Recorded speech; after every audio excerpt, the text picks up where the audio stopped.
Esse aqui é o suporte para furadeira da Sparta. Eu creio que seja o mais vendido na internet e também o que as pessoas mais reclamam. É proporcional, né?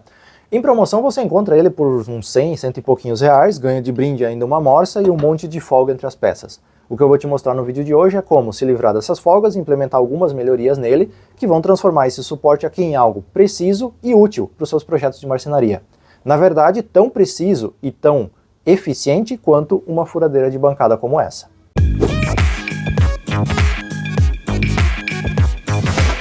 Bom, a primeira coisa que você precisa entender é que esse suporte aqui solto em cima da bancada não vai ter muita utilidade para você. Na verdade, vai ficar até inseguro você utilizar dessa forma. Então você precisa fixar ele na bancada para trabalhar. Porém, você não vai estar usando ele o tempo todo. E se você não tem uma oficina, fixar ele na sua bancada é perder espaço. Por isso, eu fiz aqui uma base, que eu prendi o suporte nessa base. E essa base serve para prender ele na morsa da bancada de trabalho. Assim eu consigo ter ele firme quando eu preciso e ao mesmo tempo eu me livro dele, coloco ele num canto quando eu não estou utilizando. Então é a forma mais eficiente para você que trabalha no quintal de casa ter esse suporte fixo na sua bancada na hora que você for utilizar ele.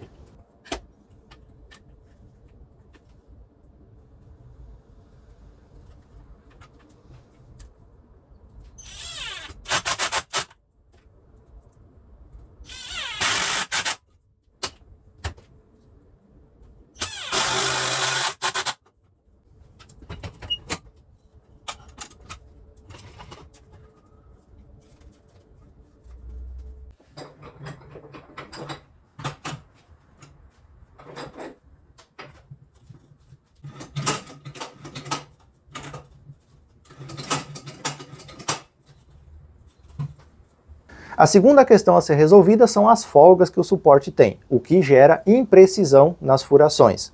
Então a primeira coisa é identificar onde essas folgas acontecem e criar algum tipo de solução para isso. Se você observar esse suporte aqui, ele tem dois pontos de folga aqui, ó. Ele tem um ponto aqui, nessa parte do fuso principal aqui, da coluna principal, onde ele tem uma folga, tem uma furação aqui que é maior do que o diâmetro da coluna, então ele gera folga, tanto aqui quanto na parte de baixo.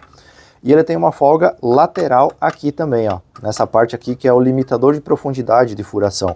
Tá? Então ele tem essas duas folgas aqui que são críticas e tiram a precisão do suporte. O que a gente vai fazer aqui? Criar um embuchamento aqui nessa parte superior e na parte inferior também para remover essa folga da coluna e aqui também para diminuir esse jogo lateral, para zerar esse jogo lateral, na verdade aqui, permitindo assim que a movimentação dele seja perfeita aqui, em 90 graus em relação à base. Então a gente precisa fazer esses embuchamentos.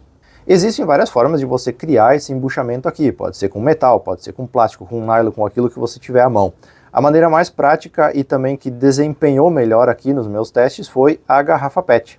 Tá? Então na garrafa PET aqui você tem um material altamente resistente, ele é meio que autolubrificante, digamos assim, porque ele não gera tanto atrito quanto uma chapa de metal, por exemplo. Então vai facilitar um pouco a movimentação do dispositivo aqui. Então uma garrafinha PET lisa, que não tem aquelas ondulações na parte de fora, você vai cortar em pequenos pedaços para fazer esses embuchamentos.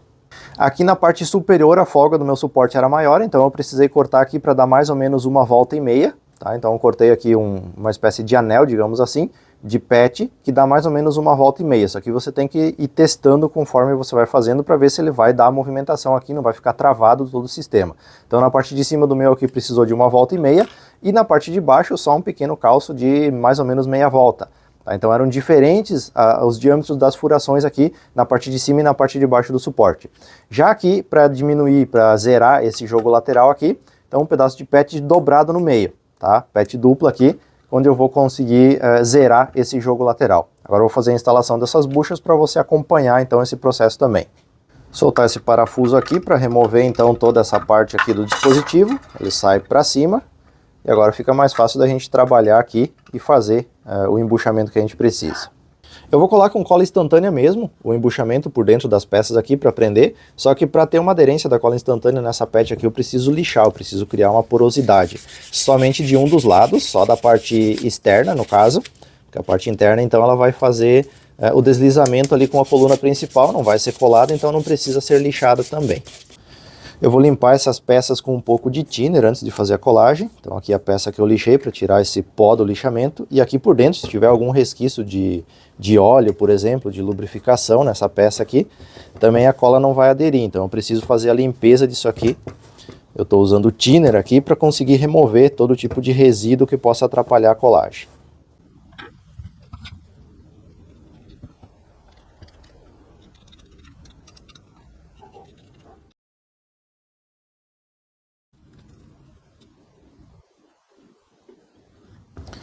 Você garante que não ficou nada de cola por dentro aqui. Eu vou colocar ele de volta na coluna, encaixar ele aqui.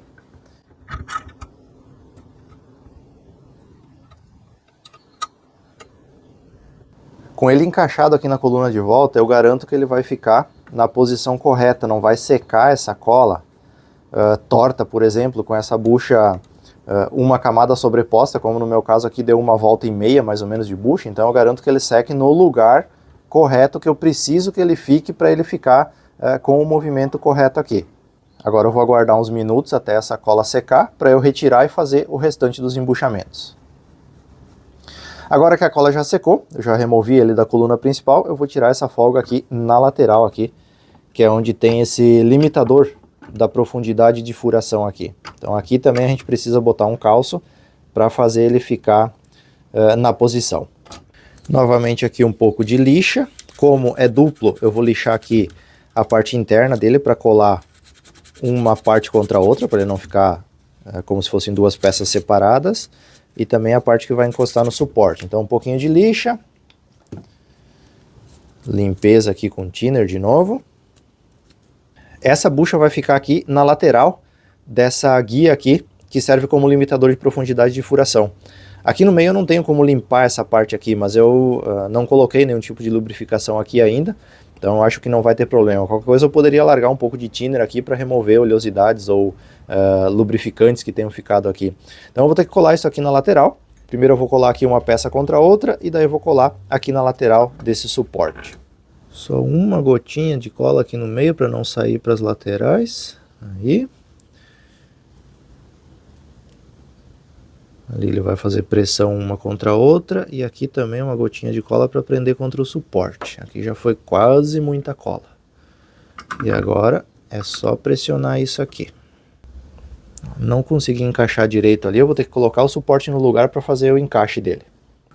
Tá ok, eu acho que aqui já está encaixado. Aqui vai ficar uma sobra mesmo aqui na lateral, eu vou ter que colar aqui contra o suporte ainda, para prender ele aqui na posição, para ele não ficar saindo, então essa dobra vai ajudar a prender aqui. Então vou lixar um pouquinho, enquanto vai secando a cola ali, eu já aproveito fazer isso aqui também. Lixar um pouquinho o suporte aqui para dar aderência, limpeza e cola. Um pontinho de cola, e agora eu vou ter que usar um grampo aqui para prender isso aqui, senão ele não vai ficar. Pronto, prendeu, agora é só deixar a cola secar. A cola já está seca, só remover o grampo e cortar esse excesso aqui. Não precisa ficar sobrando aqui na lateral. Agora, antes de colar o embuchamento aqui na parte de baixo, já que a folga aqui era menor desse meu suporte aqui, então antes de colar eu vou fazer um teste com o suporte para ver como que ficou a precisão com essas duas buchas, a parte de cima e a parte lateral aqui.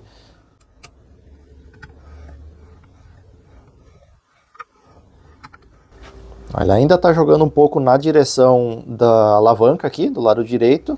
Então eu vou colocar o embuchamento aqui do lado esquerdo para evitar que ele faça esse jogo, para que ele fique aqui na posição original dele.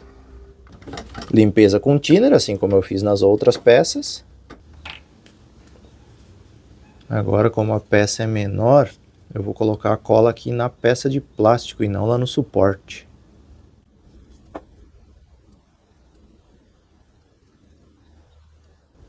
Bom, vou tentar deixar preso com um grampo menorzinho aqui um pouco, para ver se ele fica bem coladinho, até secar a cola. A cola já está seca, tá ok, já posso fazer a montagem. Agora, como eu vou fazer a montagem final, é importante que eu faça uma lubrificação dessa parte aqui onde vai haver atrito entre as peças. Então eu vou botar um pouquinho aqui de lubrificante nessa parte aqui em cima também. E aqui onde eu coloquei esse embuchamento aqui na lateral, também eu vou largar um pouquinho de óleo aqui, não muito, mas vou largar um pouquinho aqui para facilitar então o deslizamento. E agora, montagem final.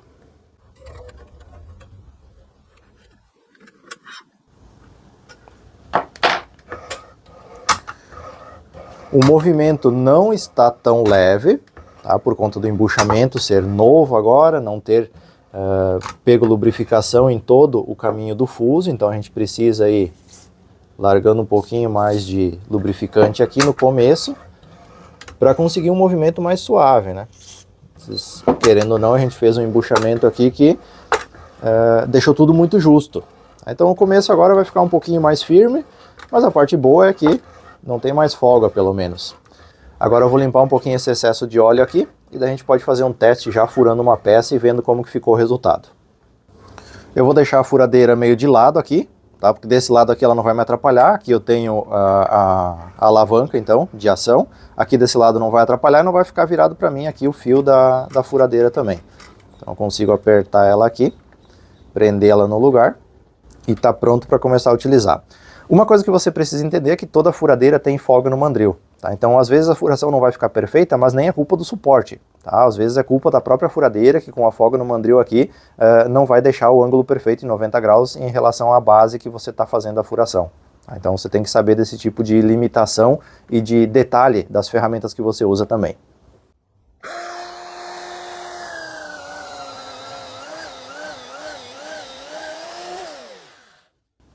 Agora vamos testar como que ficou o esquadro dessa furação. Eu vou pegar a mesma broca daqui, para a gente colocar ela invertida aqui, no furo que a gente acabou de fazer, e fazer a conferência para ver como que ficou a precisão disso daqui. E ó, que não ficou nada ruim não, ó. Tem uma pequena diferencinha ali, não sei se dá meio milímetro na parte de cima, dá para ver um pouquinho de luminosidade atrás lá, da ponta da broca aqui, da parte do fio da broca. Não sei se dá meio milímetro de diferença. Tá? Daqui a pouco pode ser aquela variação do mandril que eu falei. Muito pouca diferença mesmo, lateralmente. E assim no sentido frente e trás. Também, uma diferença bem pequenininha mesmo. Muito parecida com a minha furadeira de bancada. Só que essa diferença aqui é muito aceitável. Para a gente estar falando de um suporte, de uma adaptação, não adianta você querer achar que isso aqui vai ter uma precisão cirúrgica. Isso aqui é mais do que suficiente para qualquer trabalho de marcenaria que você vai fazer aí no quintal da sua casa. Bom, do jeito que está aqui o suporte, você viu que já tem precisão suficiente para fazer os seus trabalhos de marcenaria. Ficou um negócio prático, você prende na morsa, guarda, carrega com muita facilidade. Só que ainda não é o ideal para você trabalhar na marcenaria. Tá? Com marcenaria você precisa muitas vezes fazer furações em posições pré-definidas, você precisa fazer furações repetitivas, e isso você não consegue só do jeito que está aqui o suporte. Tá? Mas você consegue fazendo uma mesinha para furadeira de bancada como essa daqui. Já tem um vídeo aqui no canal onde eu expliquei como essa mesinha foi construída. Então aqui você vai ter a possibilidade de ter um batente para limitar a profundidade dos cortes e poder fazer todos eles num alinhamento perfeito. E também você tem um bloco de parada quando você quiser fazer furações repetitivas em um canto de uma peça, por exemplo. Então você coloca o bloco aqui, você vai furar aqui, vai ficar na mesma posição, você inverte aqui, fura na mesma posição. Na outra ponta a mesma coisa. Então, implementando essas melhorias que eu acabei de mostrar com essa mesinha aqui, você vai ter uma ferramenta mais do que suficiente e decente para fazer os seus projetos de marcenaria de final de semana. Se você optar por fazer uma mesinha como essa daqui, provavelmente você vai ter que prender antes ela no suporte e depois o suporte na base que a gente fez aqui, para você conseguir ter acesso aos parafusos por aqui para fazer a fixação. Ou então você pode transpassar daqui de cima, prender a mesinha e o suporte em uma única passada, deixa um rebaixo aqui para o parafuso ficar para dentro, e você prende tudo isso com um parafuso só, daqui até o final da base lá, que vai ser presa na morsa de bancada. Bom, como você pode ver aí no vídeo, não é nenhum bicho de 7 cabeças você transformar um suporte bem simplesinho, bem comumzinho, em uma ferramenta que vai ter a precisão e as funcionalidades adequadas para você usar na marcenaria. Se você é um marceneiro de final de semana, trabalha no quintal de casa, por exemplo, tem que levar as ferramentas para fora, guardar no final do dia, eu acho que o suporte é melhor do que a furadeira de bancada, porque ele é mais compacto, mais leve, mais fácil para você transportar e guardar. E em meio dia de trabalho você implementa tudo que eu mostrei no vídeo aqui e sobra tempo ainda. Você faz a base para prender na morsa, faz as buchas para tirar a folga e faz a mesinha para furadeira de bancada, que vai deixar ele extremamente mais versátil para usar nos seus projetos. Então considere isso se você trabalha no quintal de casa. Eu usei um suporte por muitos anos, um que eu tinha feito, não um comprado, enquanto eu trabalhava no quintal de casa. Eu só comprei furadeira de bancada depois que eu construí a minha oficina para deixar ela fixa aqui em cima da bancada, senão até hoje eu estaria trabalhando com suporte. Uma outra coisa que entra nessa equação aí para decidir sobre comprar ou não comprar o suporte é o preço. Como eu falei lá no começo do vídeo, Ele, em promoção, gira na casa dos 100 e 115 reais.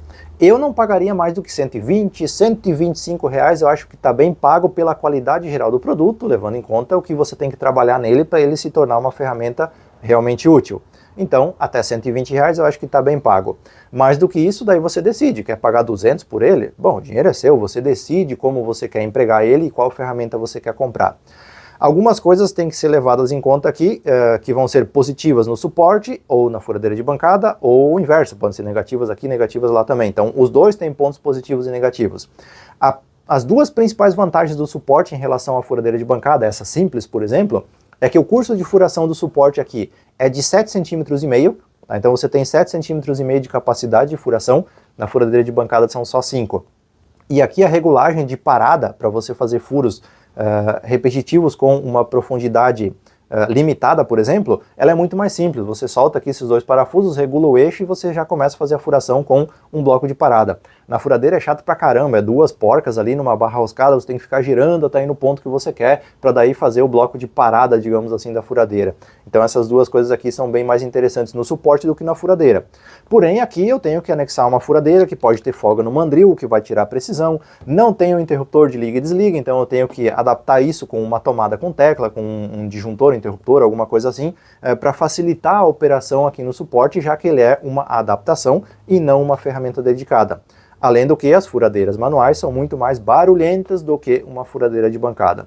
Então, os dois têm prós e contras, daí você precisa pesar tudo que eu falei aqui, mais aquilo que você acha que vai atender a sua necessidade para decidir a melhor opção de compra. Por falar em compra, eu vou deixar link para o suporte aqui na descrição do vídeo, mas se o preço dele estiver muito exagerado, digamos assim, eu tenho um canal de ofertas no Telegram, você pode participar, o link também está aqui na descrição, e quando ele estiver em oferta eu vou divulgar lá pelo canal, então fica de olho no preço aí, porque normalmente na Amazon você consegue comprar ele de 98 até 118 reais, nessa faixa aí giram as promoções da Amazon, então fica de olho, participa do canal de ofertas que você vai conseguir comprar um suporte, se você quiser, com um bom preço. No mais, todos os links adicionais e necessários para você fazer um bom proveito desse vídeo estão aqui na descrição, como por exemplo o vídeo onde eu explico a construção dessa mesinha para furadeira de bancada. Se você tiver alguma dúvida, crítica ou sugestão sobre o vídeo de hoje, deixa aqui nos comentários, dentro da minha disponibilidade eu vou respondendo e vou interagindo com todos vocês. No mais, muito obrigado a você que assistiu até aqui e eu te vejo no próximo vídeo.